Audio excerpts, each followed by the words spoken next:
पद्मनाभ स्वामी एक ऐसा मंदिर जिस पर आक्रमण करने वाले मिट्टी में मिल गए। क्या हुआ जब भारत सरकार की अनुमति से इस मंदिर के 7 दरवाजे को खोलने के लिए पहुंची 5 सदस्यों की एक टीम? क्यों आज तक कोई भी नहीं खोल सका इस मंदिर के 7वें दरवाजे को?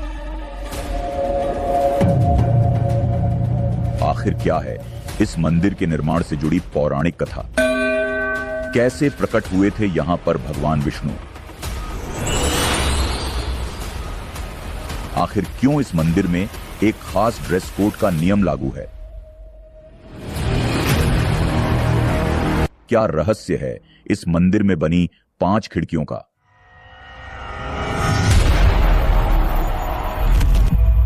आखिर क्या है इस मंदिर का संपूर्ण इतिहास? आखिर क्यों तिरुवरपु श्री कृष्ण स्वामी मंदिर के भगवान की मूर्ति खाना ना मिलने पर सूखने लगती है? दोस्तों, वैसे तो केरल में कई सारे मंदिर है जिनकी बनावट अद्वितीय है। हर एक मंदिर अपने आप में आस्था की एक अनोखी छाप छोड़ता है, जिनके पीछे अपनी एक कहानी छिपी है। आज हम ऐसे ही एक मंदिर के बारे में बात करने जा रहे हैं जो भारत के केरल राज्य के तिरुवनंतपुरम में स्थित भगवान विष्णु के इस विश्व प्रसिद्ध मंदिर का नाम है पद्मनाभ स्वामी। यह भारत के प्रमुख वैष्णव मंदिरों में से एक है। इस मंदिर के गर्भगृह में भगवान विष्णु की विशाल मूर्ति है। इस प्रतिमा में भगवान विष्णु शेष नाग पर विराजमान है। यह ऐतिहासिक मंदिर तिरुवनंतपुरम के अनेक पर्यटन स्थलों में से एक है। हम सभी ने किताबों में पढ़ा है कि भारत एक समय सोने की चिड़िया था। यहां अकूत संपदा थी। भारत के प्रसिद्ध मंदिरों को जब हम देखते हैं तो कहीं ना कहीं इसका आभास भी होता है। भारत के मंदिरों के पास इतना पैसा है जो आम आदमी की सोच से भी परे है। खास तौर से दक्षिण भारत के मंदिर सोने चांदी और अनेक वेश कीमती रत्नों से भरे पड़े हैं। इन्हीं में से पद्मनाभ स्वामी मंदिर विश्व के सबसे धनी मंदिरों में से एक है। यहां विश्व भर से लाखों लोग भगवान श्री हरि विष्णु के दर्शन के लिए पहुंचते हैं। इस मंदिर का महत्व केवल इसके ऐतिहासिक और धार्मिक पहलुओं तक सीमित नहीं है, बल्कि यहाँ के कुछ रहस्य और मान्यताएं भी इसे एक अनोखा स्थान बनाती हैं। क्या आप जानते हैं कि इस मंदिर की एक खास विशेषता भी है जो इसे अन्य मंदिरों से अलग बनाती है? इस मंदिर में प्रवेश करते ही आपको एक अद्भुत शांति का अनुभव होता है। लेकिन क्या आपने कभी सोचा है कि यहाँ के रहस्य क्या हैं? बताया जाता है कि पद्मनाभ स्वामी मंदिर में 7 रहस्यमयी तहखाने हैं। लेकिन सवाल यह उठता है कि आखिर क्या है ऐसा पद्मनाभ स्वामी मंदिर के इन तहखानों में, जिसके रहस्य को जानने की वैज्ञानिकों की भी सभी कोशिशें ठंडी पड़ गईं। कहीं ऐसा तो नहीं इस मंदिर के द्वार को खोला जा चुका हो, लेकिन इसे पूरी दुनिया से छिपाया जा रहा हो? और इस तहखाने में ऐसा क्या है जो इतना बड़ा रहस्य होते हुए भी इसकी सच्चाई सामने नहीं आ पा रही है? इन सभी पहलुओं के बारे में आज की इस वीडियो में हम जानने वाले हैं। इसीलिए दोस्तों, यह वीडियो बहुत ही इंटरेस्टिंग होने वाली है। आप इसे बिल्कुल भी स्किप ना करें। अगर आप पद्मनाभ स्वामी मंदिर के बारे में एक एक पहलू को जानना चाहते हैं तो अंत तक हमारे साथ बने रहे। दोस्तों, पद्मनाभ स्वामी मंदिर के रहस्यों को जानने से पहले हम इस मंदिर से जुड़ी पौराणिक कथा और इस मंदिर के इतिहास पर एक नजर डालने वाले हैं, क्योंकि जितना रहस्यमय यह मंदिर है उतना ही रहस्यमय इसका इतिहास भी है। प्राचीन काल में तिरुवनंतपुरम के क्षेत्र को अनंतन कद कहा जाता था, जिसका मतलब है अनंत का वन। इस जगह पर दिवाकर मुनि नाम के एक महान ऋषि रहते थे जो भगवान विष्णु के अनन्य भक्त थे। उनकी भक्ति इतनी गहरी थी कि वे भगवान विष्णु के साक्षात दर्शन पाने के लिए कठोर तपस्या कर रहे थे। एक दिन भगवान विष्णु दिवाकर मुनि की तपस्या से प्रसन्न होकर एक छोटे बालक के रूप में उनके सामने प्रकट हुए। वह बालक मुनि के साथ खेलने लगा, लेकिन उसकी हरकतें असाधारण थीं। जब दिवाकर मुनि ने उससे पूछा कि वह कौन है, तो बालक मुस्कुराते हुए बोला, मैं एक दिव्य बालक हूं और अगर तुम मुझे पकड़ नहीं सके तो मैं अदृश्य हो जाऊंगा। एक दिन वह बालक मुनि से यह कहकर भाग गया कि मैं तुम्हें अनंत वन में मिलूंगा। दिवाकर मुनि ने उसका पीछा किया और उसे एक बड़े पेड़ के नीचे अनंत पर्वत के पास पाया, जहां वह फिर से अदृश्य हो गया। यह देख मुनि ने वहीं बैठकर ध्यान लगाया। तब उनके सामने भगवान विष्णु विशाल अनंत शयन मुद्रा में वे शेषनाग के साथ प्रकट हुए। भगवान विष्णु के इस अद्भुत दृश्य को देखकर मुनि भाव विभोर हो गए। मुनि की भगवान विष्णु के दर्शन की इच्छा पूरी हो गई। भगवान विष्णु ने मुनि से कहा कि मैं इसी स्थान पर पद्मनाभ स्वामी के रूप में अनंत काल तक निवास करूंगा। आज यही स्थान प्रसिद्ध पद्मनाभ स्वामी मंदिर के रूप में जाना जाता है। भगवान विष्णु के मुनि दिवाकर द्वारा दर्शन करने की खबर जब यहां के एक राजा को मिली तो उसने यहां पर एक मंदिर बनवा दिया, जिसे हम आज पद्मनाभ स्वामी मंदिर के नाम से जानते हैं। इस मंदिर के सामने मुनि दिवाकर की पश्चिम में समाधि भी बनी हुई है। फिर इसके बाद त्रावणकोर वंश के राजाओं ने इस मंदिर के महत्व को समझा और इसका विस्तार किया। इसके बाद त्रावणकोर वंश के ठाकुर मार्तंड वर्मा आए, जो त्रावणकोर वंश के सबसे महान शासकों में से एक थे। उन्होंने अपने शासनकाल में एक छोटे से राज्य को अनेक राजाओं को हराकर एक शक्तिशाली और संगठित राज्य में बदल दिया था। वह भगवान विष्णु के बहुत बड़े भक्त थे एवं वह अपनी हर एक छोटी बड़ी जीत का श्रेय भगवान पद्मनाभ स्वामी को ही दिया करते थे। लेकिन डच व्यापारी जो दक्षिण भारत में अपना प्रभाव बढ़ाना चाहते थे, वह त्रावणकोर के विस्तार से असंतुष्ट थे। इसलिए सन 1741 में डच ईस्ट इंडिया कंपनी ने अपनी विशाल सेना के साथ त्रावणकोर पर आक्रमण कर दिया। लेकिन फिर कुछ ऐसा चमत्कार हुआ कि त्रावणकोर के राजा मार्तंड वर्मा की छोटी सी सेना ने ही डच्चों को मार भगाया। इस युद्ध को कोलाचेल की लड़ाई के नाम से जाना जाता है। ये इतिहास में पहली ऐसी लड़ाई थी जिसमें एक स्थानीय राजा ने किसी यूरोपीय शक्ति को हराया था। मार्तंड वर्मा ने एक बार पुर्तगाली समुद्री बेड़े और उसके खजाने पर भी कब्जा कर लिया था और इस संपत्ति को इसी मंदिर में रख दिया गया था। इसके बाद सन 1750 में विष्णु भक्त राजा ठाकुर मार्तंड वर्मा ने एक निर्णय लिया कि उनके पास जो कुछ भी है, जैसे कि उनकी संपत्ति, राज्य और राज्य की हर संपदा तथा उनकी जीती हुई हर एक वस्तु, वो अपने कुलदेवता भगवान पद्मनाभ स्वामी को समर्पित कर देंगे। और उन्होंने ऐसा ही किया। साथ ही अपने आप को भगवान पद्मनाभ स्वामी को पूरी तरह से समर्पित कर दिया, यानी कि वह भगवान विष्णु के दास बन गए। उन्होंने यह भी प्रण लिया कि उनकी आने वाली सभी पीढ़ी इस राज्य की रक्षक और भगवान पद्मनाभ स्वामी की दास बनकर अपना जीवन व्यतीत करेगी। और हुआ भी ऐसा ही। उनके बाद त्रावणकोर वंश से आने वाले तेहरा के तेहरा वारिसों ने अपने आप को भगवान पद्मनाभ स्वामी को समर्पित कर दिया और उन्हें जो भी जीवन से मिला वह उसे पद्मनाथ मंदिर के गर्भगृह में जमा करते गए। त्रावणकोर वंश के अंतिम शासक राजा चिथिरा थिरुनल बलराम वर्मा थे, जिन्होंने सन 1931 से लेकर 1949 तक शासन किया था। भारत की आजादी के बाद इनके राज्य को भारत में मिला लिया गया, लेकिन पद्मनाथ स्वामी मंदिर को सरकार ने कब्जे में नहीं लिया। इसे त्रावणकोर के शाही परिवार के पास ही रहने दिया। तभी से इस मंदिर का कामकाज शाही परिवार के अधीन एक प्राइवेट ट्रस्ट चलाता आ रहा है। इस मंदिर की वास्तु, शिल्प पत्थर और कांसे पर की गई नक्काशी विश्व भर में प्रसिद्ध है। इस मंदिर के अंदरूनी हिस्सों में सुंदर चित्र और भीति चित्र उकेरे गए हैं। इनमें से कुछ चित्र भगवान विष्णु की लेटी हुई मुद्रा, नरसिंह स्वामी, भगवान गणपति और गजलक्ष्मी की छवियां हैं। इस मंदिर का ध्वज स्तंभ लगभग 80 फीट ऊंचा है, जिसे सोने और तांबे की चादरों से ढंका गया है। इस मंदिर में कुछ ढांचे भी है जो बालीपीड़ा मंडपम और मुख मंडपम के रूप में हैं। यहां पर बड़े बड़े हाल हैं, जिन्हें कई हिंदू देवताओं की सुंदर कलाकृतियों से सजाया गया है। यह मंदिर भगवान विष्णु के 108 पवित्र मंदिरों में से एक है, जिसे भारत का दिव्य देशम भी कहा जाता है। इस मंदिर के प्रमुख देवता भगवान विष्णु है, जो भुजंग सर्प अनंत पर लेटे हुए हैं। इस मंदिर में भगवान विष्णु की 18 फीट लंबी मूर्ति शयन मुद्रा में है, जिसमें शेषनाग उन्हें सुरक्षित रखे हुए हैं। उनके नाभि से एक कमल निकलता है जिस पर ब्रह्मा विराजमान है और पास में भगवान शिव की भी एक छोटी मूर्ति स्थापित है। दोस्तों, हमने इस मंदिर के इतिहास और इसकी वास्तुकला के बारे में तो जान लिया। अब हम जानेंगे पद्मनाभ स्वामी मंदिर से जुड़े हुए कुछ ऐसे रहस्यों के बारे में जिनसे आज तक सभी लोग अनजान हैं। तो चलिए दोस्तों, एक एक करके पद्मनाभ स्वामी मंदिर से जुड़े हुए तमाम रहस्यों से पर्दा उठाते हैं।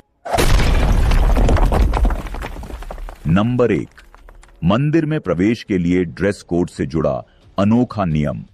पद्मनाभ स्वामी मंदिर केरल के सबसे शानदार मंदिरों में से एक है, जहां साल भर बड़ी संख्या में पर्यटक आते हैं। आपको बता दें कि इस मंदिर में प्रवेश करने के कुछ सख्त नियम हैं। जी हां, साड़ी पहनी हुई महिलाओं और धोती कुर्ता पहने पुरुषों को ही इस मंदिर में प्रवेश दिया जाता है। इस मंदिर में यह नियम कई वर्षों से चला आ रहा है। हालांकि वर्ष 2016 से मंदिर प्रबंधन ने महिलाओं को सलवार सूट में भी प्रवेश करने की अनुमति दे दी है, लेकिन पुरुषों के लिए धोती कुर्ता वाला यह नियम अभी भी लागू है। न केवल इस मंदिर में एक खास ड्रेस कोड पर एंट्री मिलती है, बल्कि यहां गैर हिंदुओं और गैर भारतीयों का मंदिर के अंदर प्रवेश वर्जित है। यही नहीं, अविवाहित भारतीय भी इस मंदिर परिसर में प्रवेश नहीं कर सकते। नंबर 2, आज तक कोई नहीं कर पाया इस मंदिर पर कब्जा। कोशिशें तो अनेक की गई, लेकिन आज तक कोई भी इस मंदिर पर अपना कब्जा नहीं कर सका। सन 1790 में टीपू सुल्तान ने इस मंदिर पर कब्जा करने की कोशिश की थी, लेकिन कोच्चि में उसे हार का सामना करना पड़ा। टीपू से पहले भी इस मंदिर पर अनेक मुस्लिम शासकों द्वारा हमले और कब्जे की कोशिशें की गई थीं, लेकिन यह कोशिशें कभी कामयाब नहीं हो पाईं। सन 1680 में मुतला नामक एक मुस्लिम शासक अपनी विशाल सेना के साथ इस मंदिर को लूटने के लिए आया था, लेकिन इस मंदिर के आसपास के स्थानीय लोगों ने ही उसे खदेड़ दिया, जिससे उसे वापस जाना पड़ा। नंबर 3, श्री पद्मनाभ स्वामी मंदिर का दुर्लभ नजारा जो साल में 2 बार दिखता है।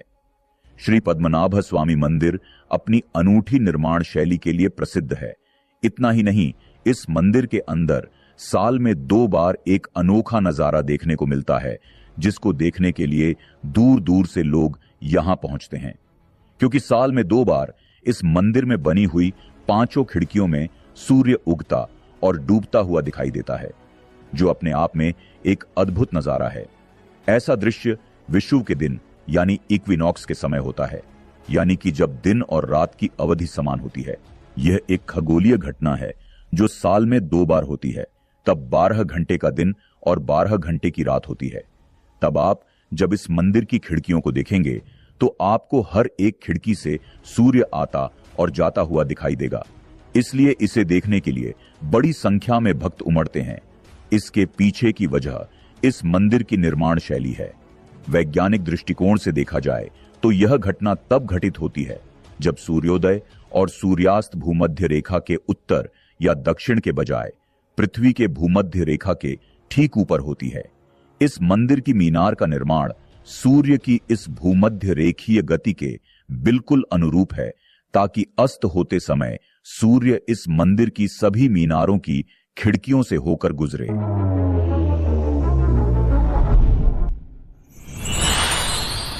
नंबर 4, गर्भगृह में मौजूद तहखानों से जुड़ा रहस्य।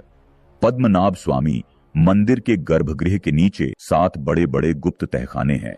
साल 2011 में एक रिटायर्ड आईपीएस अधिकारी सुंदर राजन ने इस मंदिर के खजाने की जांच के लिए सुप्रीम कोर्ट में याचिका दायर की थी। इसके लिए सुप्रीम कोर्ट ने खजाने के बारे में पता लगाने के लिए 7 सदस्यीय कमेटी का गठन किया था, जिसने इस मंदिर के 6 तहखानों की जांच की। इस मंदिर के दरवाजों को खोलने से पहले देव प्रश्नन पूजा की गई थी, ताकि इन्हें खोलने में किसी तरह की कोई बाधा उत्पन्न न हो। यह एक विशेष पूजा होती है जिसमें देवताओं से अनुमति ली जाती है। पुजारियों द्वारा कहा गया था कि सिर्फ इस मंदिर के 6 दरवाजों को ही खोला जा सकता है। अगर 7वें दरवाजे को खोला तो परिणाम भयंकर हो सकते हैं। पूजा के बाद टीम ने अपना काम जारी रखा ये तहखाने साधारण नहीं थे। यह लोहे और लकड़ी के बने हुए थे, जिन्हें खुलने में काफी मशक्कत करनी पड़ी। कमेटी द्वारा इन तहखानों को ABCDEF और G नाम दिया गया। इन तहखानों में प्रवेश कर पाना वाकई में मुश्किल था और कमेटी को प्रवेश करते समय कई तरह की चुनौतियों का सामना करना पड़ा था। लेकिन जब उन्होंने बहुत मेहनत के बाद इन 6 तहखानों को खोला तो उन्हें वहां हीरे, सोने, चांदी की मूर्तियां, कई रत्नों से जड़े हुए सिंहासन दिखाई दिए। यह खजाना किसी कल्पना से कम नहीं था, जिसकी कीमत कई लाख करोड़ में आंकी गई। तभी से यह मंदिर दुनिया का सबसे अमीर मंदिर बन गया। इस कमेटी ने 7 तहखानों में से 6 को तो खोल लिया था, लेकिन तहखाना B यानी कि 7वें दरवाजे को नहीं खोल सके। इसे खोलने की कई कोशिशें की गई, लेकिन उन्हें सफलता नहीं मिल सकी। यह दरवाजा स्टील का बना हुआ है। इस दरवाजे में ना तो कोई ताला लगा हुआ है और ना ही इस दरवाजे को खोलने के लिए कोई कुंडी है। इस दरवाजे पर 2 नाग बने हुए हैं। आपको जानकर यह हैरानी होगी कि चेंबर B यानी कि 7वें दरवाजे को खोलने की कोशिश करने वाले एक अधिकारी की 1 सप्ताह बाद ही रहस्यमयी तरीके से अकाल मौत हो गई। इस घटना ने इस दरवाजे के रहस्य और डर को और भी अधिक बढ़ा दिया। कहा जाता है कि करीब 136 साल पहले तिरुअनंतपुरम में अकाल के हालात पैदा हो गए थे। तब मंदिर के कर्मचारियों ने इस 7वें तहखाने को खोलने की कोशिश की थी और उन्हें इसकी कीमत सांप के काटने से मौत के रूप में चुकानी पड़ी थी। कहा जाता है अचानक उन्हें मंदिर में तेज रफ्तार और शोर के साथ पानी की आवाजें सुनाई देने लगी थीं। यहां के लोगों का मानना है कि इस मंदिर का ये 7वां तहखाना सीधे अरब सागर से जुड़ा है। अगर कोई इस खजाने को हासिल करने के लिए 7वां दरवाजा तोड़ेगा तो अंदर मौजूद समुद्र का पानी खजाने को बहा ले जाएगा। इस तहखाने के बारे में सन 1930 में एक अखबार में छपा आर्टिकल बेहद डरा देने वाला है। लेखक एमिली गिलक्रिस्ट हैच के अनुसार 1908 में जब कुछ लोगों ने पद्मनाभ स्वामी मंदिर के तहखाने के दरवाजे को खोलने की कोशिश की तो उन्हें अपनी जान बचाकर भागना पड़ा, क्योंकि तहखाने में कई सिरों वाले किंग कोबरा बैठे थे और उसके चारों तरफ नागों का झुंड था। सारे लोग दरवाजा बंद करके जान बचाकर भाग खड़े हुए। इस दरवाजे को कोई साधारण मनुष्य नहीं खोल सकता है और जो भी इसको खोलने का प्रयास करेगा उसे बहुत बड़ा हर्जाना भुगतना होगा। ऐसा माना जाता है कि इस मंदिर के साथ वे दरवाजे की रक्षा नागों, पिशाच और अन्य अलौकिक देवताओं द्वारा की जा रही है।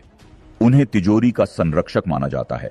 इस दरवाजे को उस समय के ऋषियों ने नाग बंधम या नाग पाशम मंत्रों का प्रयोग कर बंद किया है। इसलिए इसे केवल गरुड़ मंत्र का मंत्रोच्चार करते हुए ही खोला जा सकता है। किसी तकनीक या बल प्रयोग से इसे खोलना विनाशकारी सिद्ध हो सकता है। ऐसा माना जाता है कि प्राचीन काल के संतों ने शक्तिशाली नागापासम मंत्र का जाप करके इस दरवाजे के प्रवेश द्वार को सील कर दिया था। केवल सबसे सटीक समझ वाला पुजारी ही गरुड़ मंत्र का जाप करके इसे खोल सकता है। कहा जाता है कि इसे गरुड़ मंत्र से खोलते समय जरा सी भी भूल हुई तो उसकी मौत पक्की है। अब हम कल्पना ही कर सकते हैं कि इस दरवाजे के अंदर क्या हो सकता है। इस दरवाजे को लेकर लोगों की अलग अलग धारणाएं बनी हुई हैं। कुछ लोगों का कहना है कि इस रहस्यमयी दरवाजे को केवल भगवान कल्कि ही खोल पाएंगे। वहीं कुछ लोगों का कहना है कि इस दरवाजे को केवल सिद्ध पुरुष ही खोल सकता है, जिसे गरुड़ मंत्र का सही ज्ञान हो। लेकिन सबसे अफसोस की बात यह है कि भारत या दुनिया के किसी भी कोने में ऐसा कोई सिद्ध पुरुष नहीं है जिसे नागमंत्र को तोड़ना आता हो। वैदिक साधना करने वाले कई साधुओं ने इसे खोलने की कोशिश की, लेकिन इसे खोल नहीं सके। इसलिए अभी तक इस मंदिर का यह 7वां दरवाजा सभी के लिए एक रहस्य बना हुआ है। इसके अंदर खजाना हो या ना हो, लेकिन इतना जरूर है कि यह दरवाजा भी स्वयं में ही किसी अजूबे से कम नहीं है। क्या यह दरवाजा कभी खुलेगा या नहीं, या यह हमेशा के लिए रहस्य ही बना रहेगा? इतिहास में दर्ज इस रहस्यमयी दरवाजे के पीछे क्या है, यह कोई नहीं जानता। शायद यह सवाल हमेशा अनसुलझा ही रहे, या हो सकता है कि किसी दिन कोई सिद्ध पुरुष आकर इस दरवाजे को खोल दे। नंबर 5, अट्टुकल भगवती मंदिर से जुड़ा रहस्य। पद्मनाभ स्वामी मंदिर से महज 2 किलोमीटर की दूरी पर स्थित अट्टुकल भगवती मंदिर है। इस मंदिर को सभी महिलाओं का सबरीमाला कहा जाता है। यहां हर साल अत्तुकल पोंगला नामक एक भव्य उत्सव आयोजित होता है, जिसमें लाखों महिलाएं शामिल होती हैं और भगवान अत्तुकल भगवती की पूजा करती हैं। यह माना जाता है कि यहां भगवती देवी की अपार शक्ति मौजूद है। इस मंदिर को अगर कोई चीज खास बनाती है तो वह इस मंदिर में आयोजित होने वाला अत्तुकल पोंगल है, जो 10 दिनों तक चलता है। इस दौरान पूरे समय दिन में कीर्तन भजन चलते रहते हैं और रात में मंदिर के प्रांगण में ही लोक कलाओं और लोक नृत्यों आदि के कार्यक्रम होते हैं। संगीत सभाएं भी चलती हैं। 9वें दिन देश के अलग अलग जगहों से सज धज कर आए रथ, घोड़े और दीपों आदि का जुलूस निकलता है। जुलूस में इस्तेमाल किए जाने वाले दीपक नारियल के पत्तों और चमकते कागजों से सजे तख्ते पर देवी का रूप रखकर बनाए जाते हैं। हजारों की तादाद में महिलाएं उन्हें सिर पर रखकर गाजे बाजों के साथ जुलूस में शामिल होती हैं। नंबर 6, थिरुवरप्पू कृष्ण मंदिर का रहस्य। पद्मनाभ स्वामी मंदिर से महज कुछ ही किलोमीटर की दूरी पर स्थित थिरुवरप्पू कृष्ण मंदिर भी कई रहस्यों से भरा हुआ है। माना जाता है कि यह प्रसिद्ध मंदिर करीब 1500 साल पुराना है। यह मंदिर पूरे भारतवर्ष में भगवान श्री कृष्ण की मूर्ति को लगने वाले भोग को लेकर फेमस है। मान्यता है कि यहां पर स्थित भगवान के विग्रह को भूख बर्दाश्त नहीं होती है, जिसकी वजह से उनके भोग की विशेष व्यवस्था की गई है। भगवान को दिन में 10 बार भोग लगाया जाता है। अगर भोग नहीं लगाया जाता है तो उनका शरीर सूख जाता है। यह भी मान्यता है कि प्लेट में से थोड़ा थोड़ा करके चढ़ाया गया प्रसाद गायब हो जाता है। यह प्रसाद भगवान श्री कृष्ण खुद ही खाते हैं। पहले इस मंदिर को आम मंदिरों की तरह ही ग्रहण काल में बंद कर दिया जाता था, लेकिन एक बार जो हुआ उसे देखकर सभी लोग हैरान रह गए। ग्रहण खत्म होते होते श्री कृष्ण जी की मूर्ति सूख जाती है। कमर की पट्टी भी खिसक कर नीचे चली गई थी। इस बात की जानकारी जब आदि शंकराचार्य को हुई तो वह खुद इस स्थिति को देखने और समझने के लिए वहां पहुंचे। सच्चाई जानकर वह भी आश्चर्यचकित हो गए। इसके बाद उन्होंने कहा कि ग्रहण काल में भी मंदिर खुला रहना चाहिए और भगवान को समय पर भोग लगाया जाए। तब से लेकर अब तक कभी भी ग्रहण काल में इस मंदिर को बंद नहीं किया गया। इस मंदिर की सबसे बड़ी खासियत यह है कि यह मंदिर 24 घंटे में सिर्फ 2 मिनट के लिए ही बंद किया जाता है। मंदिर को दोपहर 11:58 पर बंद किया जाता है और इसे 2 मिनट बाद ही ठीक 12 बजे खोल दिया जाता है। मंदिर के पुजारी को ताले की चाबी के साथ ही कुल्हाड़ी भी दी जाती है। पुजारी से कहा गया है कि अगर ताला खुलने में समय लगे तो वह कुल्हाड़ी से ताला तोड़ दें, लेकिन भगवान को भोग लगने में देरी ना हो। वैसे दोस्तों, आपका क्या मानना है? भगवान श्री कृष्ण की मूर्ति को 10 बार भोग लगाने के पीछे कोई बड़ा रहस्य है या इसके पीछे भी कोई वैज्ञानिक कारण जुड़ा हुआ है? अपनी राय कमेंट बॉक्स के माध्यम से जरूर बताएं। अगर आप लोगों को यह वीडियो पसंद आया हो तो इस वीडियो को लाइक और शेयर करना बिल्कुल भी ना भूलें। और अगर आप चैनल पर नए हैं तो हमारे चैनल को सब्सक्राइब कर बेल आइकन को भी जरूर दबा दें। हम जल्द ही मिलेंगे अगली वीडियो में।